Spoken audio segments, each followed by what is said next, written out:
স্বাধীনতার এত বছর পরেও ভারতীয় হয়েও কার্যত পরাধীন জীবন কাটাচ্ছেন মালদহের তালতলা গ্রামের ২৪টি পরিবার। ২০০৫ সালে ভারত বাংলাদেশ সীমান্তে কাঁটাতারের বেড়া বসানোর সময় বেড়ার ওপারে থেকে যান তারা।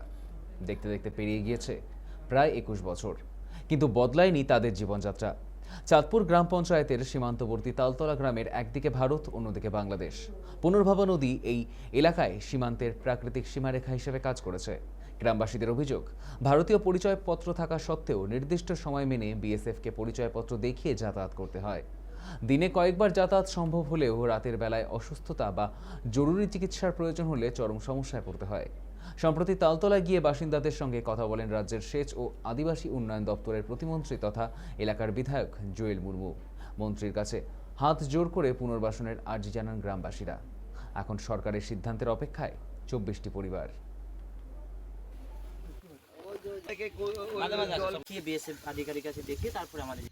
মানে ৮০তম পেরিয়ে গেছে স্বাধীনতা, কিন্তু আমরা পরদিনই বসবাস করতেছি। বিএসএফের কাছে আধা ঘন্টা গেটে দিয়ে আমাদের ঝামেলা করতে, আবার আসার সময় যদি কোনো ডেলিভারি হোক, কোনো এমার্জেন্সি রুগী হোক, ওখানে আমার আধা ঘন্টা ১ ঘন্টা টাইম নিতে হয়। তারপর দেখা গেল একটু রাত বিরেত হয়ে গেল, গেটে তো লোক থাকে না, আমাদের ক্যাম্পে যেতে হয়। ক্যাম্পে যখন যাই তখন বলতে সাহেব ঘুমিয়ে আছে, সাহেব কোথায় আছে, তাহলে কোম্পানি ডাকতে হবে, প্রধানের সার্টিফিকেট লাগবে, পঞ্চায়েতের সার্টিফিকেট, বিভিন্ন রকম অসুবিধা, বিভিন্ন রকম। আমরা যে জেলখানায় মনে হয় এর থেকে একটু মানুষ স্বাধীনতা থাকে, ওটা ওই নওগাঁ জেলা পরে। চাচ্ছি এখন মাননীয় মন্ত্রী মহাশয় আসছে জুয়েল মুর্মু, ওনাকে বলেছি যে আমাদের একটু যাতে আমরা স্বাধীনতাভাবে বসবাস করতে পারি, আমাদের পুনর্বাসন যাতে দেয় সরকার। 80তম স্বাধীনতা পার করলাম, তবু আমরা স্বাধীনতা পাইনি, আমরা জেলের মধ্যেই আছি। সমস্যা আমাদের নতুন সরকার মাননীয় জুয়েল মুর্মু মহাশয়কে বলা হয়েছে যে স্যার আমাদের এই সমস্যা থেকে সমাধানের একটা পথ খুলে দেন। যাতে মাননীয় মন্ত্রী মহাশয়কে বলা হয়েছে, জুয়েল মুর্মু মহাশয়কে, যে এই সমস্যা থেকে আমাদের একটা সমাধানের রাস্তা এবং পথ খুলে যাওয়ার যাতে সুব্যবস্থা করে আমরা চলতে পারি এবং স্বাধীনতাভাবে বাঁচতে পারি। রাত বেরোতে অসুস্থ হলে স্যার খুবই অসুবিধা হয়, তা মানে বিকল্প আপনাদের লাইভ টেলিকাস্ট করলে দেখতে পাবেন যে কি হয়। একটা গর্ভবতী মহিলাকে নিয়ে যাওয়ায় রাত্রে এন্ট্রি করতেই ওখানে 20 মিনিট টাইম লেগে যায়। কি করে আমরা জীবনযাপন করবো বলুন? বাংলাদেশেই যে আমরা বাংলাদেশ, এটাই আমাদের একদম 0 পয়েন্ট। হ্যাঁ স্যার, সব সময় মানে আমরা আতঙ্কিত থাকি, কখন বাংলাদেশ অ্যাটাক করবে, কখন বাংলাদেশ অ্যাটাক করবে। রাত্রে আসে আমাদের গরু, বাছুর, ছাগল যা পায় নিয়ে যায়। মানে এমন কোনো দিন নেই যে এরকম দুর্ঘটনা ঘটে না। আমরা পরাধীন করতে চাই না, আমরা চাচ্ছি কাঁটাতারে উপরে নিয়ে যেতে। আমাদের এখানে কাঁটাতার পড়ে গেছে, আমাদের বাংলাদেশে যে ভারতে আমরা এখানে থাকি, নদী মাঝখানে, আমরা এপার আর ওপার।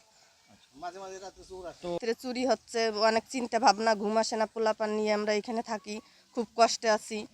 তোমরা কি চাচ্ছ? আমরা চাচ্ছি আমাদের কোনো পুরনো বসতি যদি দিত তাহলে আমাদের একটু ভালো হতো।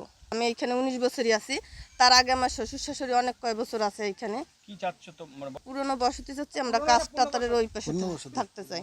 আসতে গেলেও তাদের নজরে থাকে এবং যেতে গেলেও তাদের নজরে থাকে, আর বিএসএফ তাদের সাথে যোগাযোগ করে নিয়ে সব সময় থাকে।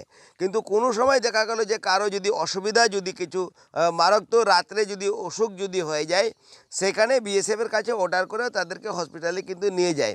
কিন্তু দেশের মধ্যে থাকাকালীনও যে পরাধীনের মতন তারা যে বুঝতে পারছে যে আমাদেরকে অর্ডার ছাড়া, আমাদের সেখানে যে পারমিশন ছাড়া আমরা যেতে পারি না।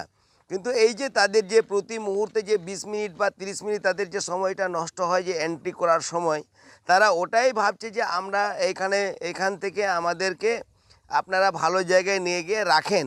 তাদের যে দাবি, আমরাও চেষ্টা করব তাদেরকে এই পারে নিয়ে এসে তাদের ভালো সুন্দর জায়গা, তাদের 24টা বাড়ি যাতে আমরা নিয়ে আসতে পারি।